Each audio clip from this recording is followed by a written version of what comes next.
நாளைக்கான வீடியோ தாங்க வந்திருக்கு. வீடியோ வந்து சூப்பரா இருந்துச்சு அப்படின்னு தான் சொல்லணும். ராகவன் வந்து அந்த ஐ விட்னஸ் கிட்ட காசு கொடுக்கறதுக்காக வந்து காச வந்து திருடிர்றாருங்க. அத வந்து வீரா வந்து பார்த்து கண்டுபிடிச்சு அவங்ககிட்டயே கேட்குறாங்க. அதெல்லாம் பார்க்குறப்போ சேனல மட்டும் மறக்காம லைக் அண்ட் சப்ஸ்கிரைப் மட்டும் பண்ணிருங்க. ஃபர்ஸ்ட்டு எடுத்த உடனேயுமே வந்து நம்ம மாறன் இருக்கார்ல, மாறன் வந்து வீராவ இறக்கி விட்டு, "நீ கடைக்குள்ள போ. எனக்கு ஒரு சின்ன வேலை இருக்கு. நான் வந்துடுறேன்." அப்படிங்கிற மாரி சொல்லிட்டு பைக்க வந்து யூ டர்ன் போட்டு போறாங்கல்ல, அதுக்கு போற மாரி காட்டுறாங்க. அங்கிட்டு பார்த்தா அந்த ஐ விட்னஸ் இருக்கார்ல, அவர் வந்து அவர் ஃப்ரெண்டு கூட வந்து கையில மோதிரம், வாட்சு அது இதுன்னு செயின் எல்லாம் போட்டிருக்காரு. "என்னண்ணே ஆளே ஜொலிக்கிற?" அப்படிங்கிற மாரி கேட்குறாங்க. "அது வந்துடா ஒரு இடத்துல இன்வெஸ்ட் பண்ணியிருந்தேன். அந்த காசு வந்துச்சு. அதான் அத வாங்கி போட்டு அனுபவிச்சுக்குருவோன்னு சொல்லிட்டு அனுபவிச்சுக்கிட்டு இருக்கேன்டா." அப்படிங்கிற மாரி சொல்றாங்க.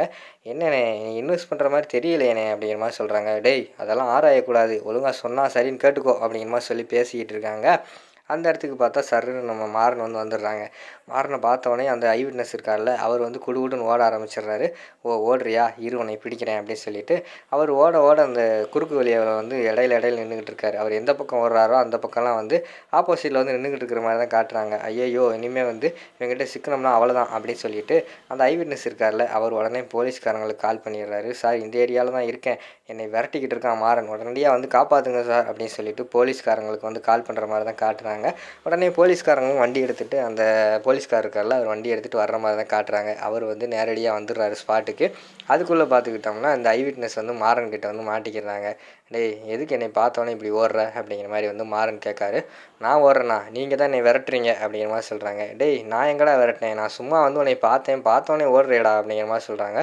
"ஆமாம் நீங்கள் பாட்டில் நான் தான் நேரில் பார்த்த சாட்சி. என்னை ஏதாவது பண்ணிட்டீங்கன்னா என்ன பண்ணுறது?" அப்படிங்கிற மாதிரி வந்து அவர் கேட்காரு. "டேய் நான் உன்னை அடிக்க மாட்டேன், ஒன்றும் செய்ய மாட்டேன். என்கிட்ட நீ ஒழுங்கா உண்மையை மட்டும் சொல்லு. யார் உன்னை அப்படி செய்ய சொன்னா? எவ்வளோ காசு வாங்கின? எதுக்காக செய்ய சொன்னாங்க? அதை மட்டும் என்கிட்ட சொல்லு. உன்னைய நான் விட்டுறேன்." அப்படிங்கிற மாதிரி சொல்கிறாங்க. "என்னது? நான் யார் சொல்ல சொன்னாவா? நான் நேரில் பார்த்தது தான் சொல்கிறேன்." அப்படிங்கிற மாதிரி சொல்கிறாங்க. "டேய் பாண்டியனுக்கும் எனக்கும் எந்த சம்மந்தமும் கிடையாதுடா. ஆக்சிடெண்ட்டுக்கு முன்னாடி நான் அவரை பார்த்தது கூட கிடையாதுடா. அப்படி இருக்கும்போது நான் எதுக்குடா சண்டை போட போகிறேன்? ஒழுங்கா சொல்கிறா." அப்படிங்கிற மாதிரி சொல்கிறாங்க. "நீங்கள் பொய் சொல்கிறீங்க. நீங்கள் சண்டை போட்டீங்க. நான் பார்த்தேன்." அப்படின்னு சொல்லிட்டு அவர் சொல்கிற மாதிரி தான் காட்டுறாங்க. "ஓ அப்படியா? அப்படின்னா நான் சண்டை போட்டேன் நீ சொல்கிற. சரி எந்த இடத்துல சண்டை போட்டேன்? எப்போ சண்டை போட்டேன்? சண்டை போடும்போது பக்கத்தில் யார் இருந்தா? எல்லாத்தையும் சொல்லு பார்ப்போம்." அப்படிங்கிற மாதிரி சொல்லிக்கிட்டு இருக்காங்க. அவர் வந்து ஒன்றுமே சொல்ல முடியாமல் திருன்னு முழிக்காரு. "தெரியுதுல இப்போயே நீ பொய் சொல்கிறேன்னு தெரியுது. நீ பொய் சொன்னா உனக்கு என்ன தண்டனைன்னு சொல்லி தெரியும்ல. உனக்கும் வீட்டில் குடும்பம் குழந்தைகள்லாம் இருக்குது. சந்தோஷமாக வாழ நினைக்கிறியா? ஜெயிலுக்குள்ளே போகணும்னு நினைக்கிறியா? ஒழுங்கா என்கிட்ட உண்மையை சொல்லு." அப்படிங்கிற மாதிரி சொல்லிக்கிட்டு இருக்காங்க. "என்ன சார் என்னை மிரட்டிக்கிட்டு இருக்கீங்க? என்ன இப்படியெல்லாம் அடிச்சு கேட்டால் நான் சொல்லிடுவேனா?" அப்படிங்கிற மாதிரி சொல்கிறாங்க. "டேய் உன்னை நான் அடிக்கவே இல்லையே, அதுக்குள்ளே அடித்தேன்னு சொல்கிறேன். இப்போ தாண்டா அடிக்க போகிறேன்." அப்படின்னு சொல்லிட்டு கையை ஓங்குற மாதிரி தான் காட்டுறாங்க. டக்குன்னு பார்த்தா அந்த போலீஸ்கார் என்ட்ரி கொடுத்து கையை பிடிக்கிறாரு. "டேய் என்ன விட்னஸை நேரடியாக மீட் பண்ணுறதே தப்பு கேஸ் நடக்கும்போது. அப்படி இருக்கும்போது நீ அவன் மேலே கை வைக்க பார்த்தியா? போலீஸ் ஸ்டேஷனில் வந்து அவனை அடிக்கிற. இங்கே பார்த்தா அவனை அடிக்க பார்க்குறியா? இங்கே பாரு இப்போயே தூக்கி உன்னை உள்ளே வச்சிடும் பார்த்துக்கோ." அப்படிங்கிற மாதிரி சொல்லிக்கிட்டு இருக்காங்க. "சார் யார் சார் நீங்கள்? உங்களுக்கும் எனக்கும் என்ன சம்மந்தம்? இதுக்கு முன்னாடி உங்களை நான் பார்த்ததே இல்லை. அப்படி இருக்கும்போது எதுக்கு தேவையில்லாமல் ஏன் ரூட்டில் கிராஸ் ஆகுறீங்க?" அப்படிங்கிற மாதிரி சொல்கிறாங்க. "டேய் நான் போலீஸ்காரன்டா. நீ ஒருத்தனை வந்து ரோட்டில் அடித்து போட்டு போவ பார்த்துக்கிட்டு சும்மா இருப்பேனா? அந்த கேஸை வந்து முடிக்கிறதுக்காக தான் வந்திருக்கேன்." அப்படிங்கிற மாதிரி சொல்கிறாங்க. "அதெல்லாம் கிடையாது. எனக்கு நம்பிக்கை இல்லை. யாரோ சொல்லித்தான் நீங்கள் பண்ணிக்கிட்டு இருக்கீங்க. கூடிய சீக்கிரம் அதையும் கண்டுபிடிப்பேன்." அப்படிங்கிற மாதிரி சொல்லிக்கிட்டு இருக்காங்க. "ஓ என்னையவே மிரட்டுறியா? வாரியா? ஒன்னான் ஒன்று போட்டுக்குருமா?" அப்படின்னு சொல்லிட்டு போலீஸ்காரன் கேட்குறாங்க. "இல்லை இப்போ நான் ஒன்னான் போட்டு உங்களை அடிச்சிட்டேன்னா திருப்பி நான் போலீஸ்காரனை அடிச்சிட்டேன்னு சொல்லிட்டு தூக்கி உள்ளே வைக்கவா? அதெல்லாம் கிடையாது. கூடிய சீக்கிரம் நீங்கள் யாரோட கைக்கூலி அதெல்லாம் கண்டுபிடிச்சி நான் உண்மையை வெளிக்கொண்டு வந்து உங்கள் போலீஸ் யூனிஃபார்மை நானே கிழிக்கிறேன். அதுக்கடுத்து ஒன்னான்னு ஒன்று வச்சுக்கிறோம்." அப்படிங்கிற மாதிரி சொல்லிட்டு அந்த இடத்துல மிரட்டிக்கிட்டு இருக்காங்க. பக்கத்தில் அந்த ஐ விட்னஸ் இருக்கார்ல, "சார் வாங்க சார், இவனை பார்த்தா ரவுடி பையன் மாதிரி இருக்கான். பயமாக இருக்குது. வாங்க போயிடுவோம்னு சொல்லிட்டு போலீஸ்காரங்களை கூப்பிட்டு போயிடுறாங்க. "டேய் என்னைக்கு இருந்தாலும் உன் சாவு என் கையில் தான்டா." அப்படின்னு சொல்லிட்டு மிரட்டுறாங்க மாறனு. பார்த்துக்குறோம் எங்ககிட்டயும் ஆள் இருக்குது." அப்படின்னு சொல்லிட்டு அந்த ஐ விட்னஸ் வந்து போலீஸ்காரங்க கூட போகிற மாதிரி தான் காட்டிக்கிட்டு இருக்காங்க. அடுத்து மாறன் வந்து ராகவன் வந்து கடையில் யோசிச்சுக்கிட்டு இருக்காரு. காசு எப்படிடா அவனுக்கு 10,00,000 கொடுக்கணும்னு யோசிச்சுக்கிட்டு இருக்காங்க. கடையில் கொஞ்சம் காசு இருக்குது. அதை வந்து வாங்கிடுறாங்க. வாங்கிட்டு இன்னும் காசு தேவைப்படுதே, இப்போ என்ன பண்ணுறது அப்படின்னு சொல்லி யோசிச்சுக்கிட்டு இருக்காங்க. பக்கத்தில் வந்து ஒருத்தர் ப்ரொமோஷனுக்கு மாதிரி வராரு. "சார் எங்ககிட்ட ஒரு மிஷின் இருக்குது. துணிமணியெல்லாம் மடிக்கும். நீங்கள் வாங்கி யூஸ் பண்ணிங்கன்னா உங்களுக்கு சம்பள செலவெல்லாம் மிச்சம் சார்." அப்படிங்கிற மாதிரி சொல்கிறாங்க.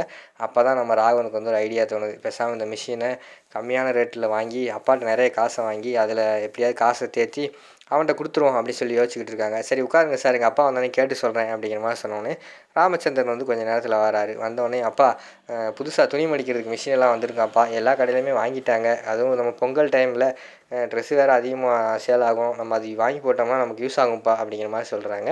அதை வீரா வந்து கேட்டுடுறாங்க. மாமா அதை வாங்கிட்டா அப்புறம் வேலைக்காரங்களுக்கு என்ன செய்கிறது அப்படிங்கிற மாதிரி கேட்டோடனே, வேலைக்காரங்களுக்கு வந்து 2 மாதம் போனஸ் ஏதாவது கொடுத்து வீட்டுக்கு அனுப்பிடுவோம் அப்படிங்கிற மாதிரி சொல்கிறாங்க. இல்லை மாமா அது சரியாக வராது. அவங்க நம்ம கடையை நம்பி தான் வந்திருக்காங்க. அவங்களுக்கு சாப்பாடு, ட்ரெஸ்ஸு, குழந்தைய படிக்க வைக்கிறது எல்லாமே இந்த சம்பளத்தில் தான் இருக்குது. அது கொடுத்துட்டோம்னா அவங்களோட வாழ்வாரம் பாதிக்கும். நம்ம பொங்கல் பண்டிகையை வந்து அவங்களுக்கு சோகத்தை உண்டாக்கக்கூடாது அப்படிங்கிற மாதிரி சொன்னோடனே ராமச்சந்திரன் வந்து, டேய் கேட்டியாடா, வீரா எப்படி கரெக்டாக சொல்கிறா, எல்லா கடையிலையுமே அந்த மிஷின் வாங்கிட்டாங்க, நான் மட்டும் ஏன் வாங்கலை? இந்த கடை வந்து அன்பால் வளர்ந்த கடை, அதனால் வந்து இங்கே வேலை பார்க்குறவங்கலாம் சொந்தக்காரங்க மாதிரி, அவங்களெல்லாம் நிப்பாட்டுறது சரியாக வராது, மிஷினெல்லாம் வேண்டாம்டா அப்படிங்கிற மாதிரி சொல்லிடுறாங்க.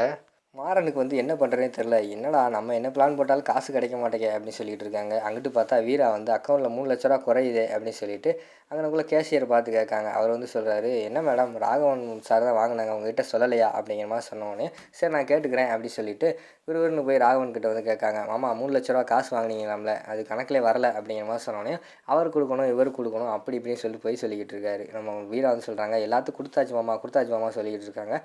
அவர் வந்து அட்வான்ஸ் கேட்டார் அப்படின்னு சொல்லிட்டு போய் சொல்லிடுறாங்க. அவர் பெரிய கம்பெனி வச்சுருக்காரு, அவர் போய் 3,00,000 அட்வான்ஸ் கேட்பாருன்னு சொல்லி டவுட் வந்துடுது. அதுக்கடுத்து நம்ம வீராவுக்கு வந்து டவுட் வருது. நேற்று நாளாக தான் குடிச்சிட்டு வந்தார், இன்றைக்கி நாளாக தான் பொய் சொல்கிறாரு, கையெழுத்து போட சொன்னால் பதட்டமாகவே இருக்கார், என்னவா இருக்கும் அப்படின்னு சொல்லி யோசிச்சுக்கிட்டு இருக்கிற மாதிரி தான் காட்டுறாங்க. அதோட பார்த்துக்கிட்டிங்கன்னா அந்த எபிசோட் வந்து முடிச்சிடுறாங்க.